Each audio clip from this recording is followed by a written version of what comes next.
one crypto fraudster in Turkey has just received a 11,196 year sentence.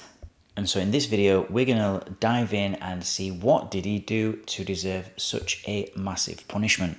Today's episode is sponsored by Cake Wallet, where you can send, receive, and even exchange your crypto right from within the wallet. Cake Wallet is open source and non-custodial, so you control your own private keys. Available today on iOS, macOS, Android, and Linux. Good evening, everybody, and as always, a warm welcome back to Enter Crypto, where every single day I keep you informed and fully up to date on all things crypto related. If that sounds like something you'd be interested in, then go ahead and like, subscribe and click on the notifications bell so that you don't miss out on any future updates. Now today we're going to be talking about Turkey and a particular, what they're calling cryptocurrency boss, who has just received a sentence from the Turkish government of over 11,000 years. This is for just him alone. And so this is actually a BBC News article, and we'll quickly read through it as always, and then we'll comment after. So Thodex cryptocurrency boss is being jailed for 11,196 years in Turkey for fraud. A Turkish cryptocurrency boss and his two siblings have been jailed for 11,196 years each for defrauding investors of millions of dollars. Faruk Fatih Ozer, who's 29, fled to Albania in 2021 with investor assets after his Thodex exchange suddenly collapsed. He was extradited back to Turkey in June and found guilty of money laundering, fraud, and organised crime. Ozer told the court he would not have acted so amateurishly if his intent was criminal, state media reported. "I am smart enough to lead any institution on earth," the Anadolu agency quoted him as saying. "That is evident in this company I established at the age of 22. The brief trial in Istanbul also found his sister Serap and brother Guven guilty of the same charges, and Turkish news agencies said that the defendants were sentenced separately for multiple crimes against 2,027 victims, leading to the total number of years in the judgment. Such extraordinary prison sentences are common in Turkey since the abolition of the death penalty in 2004. Adnan Oktar, who is a TV cult preacher, was jailed for 8,658 years in 2022 for fraud and sex crimes. 10 of his followers received the same sentence. Prosecutors had asked for Ozer to be sentenced to 40,562 years in prison, AFP reported. Turks began using crypto as a defence against a deep slide in the value of the lira that began more than 2 years ago. Thodex was founded in 2017 and became one of the country's largest exchanges for virtual currencies. Ozer gained national fame as a financial whiz and ingratiated his way into the establishment by befriending prominent pro-government figures. However, the platform suddenly imploded in 2021, investor assets disappeared, and Ozer went into hiding. He was arrested last year in Albania on an international warrant from Interpol and extradited after a lengthy legal process.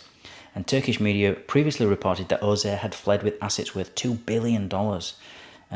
The prosecutor's indictment, however, estimates total losses to Thodex investors at 356 million liras.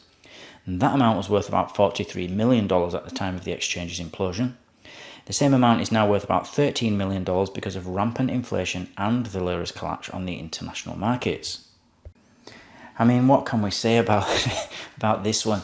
I always wonder if I haven't started an exchange or anything like that, but I always wondered, these people that start exchanges like this, and they're really getting, a lot of throughput, and he's obviously had, well, if according to this, he's had kind of $2 billion or access to $2 billion worth of assets, which would have been Bitcoin, ETH, Solana, all the top cryptocurrencies. And I wonder why sometimes they just decide to go missing. Do they just, one evening, do they just think, oh, wow, I've got access to so much money, I can just go, just run away with this tonight, right now. It's, because they're already going to get, you imagine how much fees they're going to be getting paid every day. So they're already going to be rich. So I always wonder why they do that. Why would they risk all that and then have to go to another country and run from the law, and then they end up getting caught anyway, like in this case by the Turkish authorities, requesting his extradition from Albania. And now look at him. Now he's got, over 11,000 years to serve. And that's another thing. I don't know why they give such crazy You know, that's just a crazy number. I mean, why not just say he's just going to be in prison for, you know, if you're going to sentence him, why not just sentence him for the rest of his natural life, you know, like we do in the UK. I mean, why would you put 11,000? I mean, there was a guy, you know, the guy at the end of the article was sentenced for 8,000 years. And somebody wanted Ozer to be sentenced. The prosecution had asked that he was sentenced to 40,000 years. It's just great, you know. It becomes ridiculous. What's the point of that? So I don't know if that's just something to make the victims feel better, or it makes it difficult for them to appeal, or I'm not sure, you know, why they would put such ridiculously crazy numbers on. Because a whole life sentence is a whole life sentence. You can't, you know, obviously you can't live.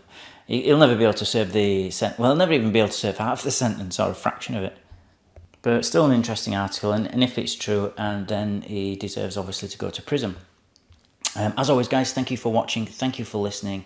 Don't forget to smash the like button and share this video on your Twitter, Facebook, you know, all your social media. It really helps me with the algorithm for getting the video promoted as I try to grow this channel.